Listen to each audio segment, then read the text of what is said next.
Sometimes, the invitation isn't asking you to be ready. It's simply asking you to be brave enough to show up. The invitation came on an ordinary afternoon. I read it once, then read it again. It was from the community center. They were having a small gathering, and somehow, my name was on the list. I smiled at first. Then, I hesitated. My first thought was, maybe I shouldn't go. I hadn't been around many people lately. Not because I didn't like people, but because I had spent so much time learning how to be comfortable with myself. And suddenly, the thought of walking into a room full of people felt bigger than it should have. I started making excuses. Maybe I'm not ready.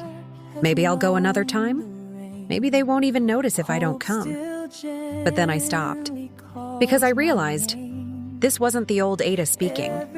The old Ada would have let fear make the decision, and then convinced herself it was wisdom. But I was learning that protecting your peace doesn't mean hiding from life. Sometimes, healing means knowing when to step back. And sometimes, healing means knowing when it's safe to step forward again. I looked at the invitation one more time and thought about how far I'd come. The woman who once questioned her worth was beginning to believe she was enough. The woman who used to carry everything was learning to let some things go. The woman who was afraid of what people thought was finally learning to trust herself. Maybe I didn't have to feel completely ready. Maybe I just had to take one small step. So, I accepted the invitation, just like that. No long speech, no dramatic moment, just one decision. I'll go. And surprisingly, after I said it, I felt a little lighter. I still didn't know what the evening would bring. I didn't know who would be there. I didn't know whether I'd feel comfortable, but for once, I wasn't trying to control the outcome. I was simply willing to experience something new.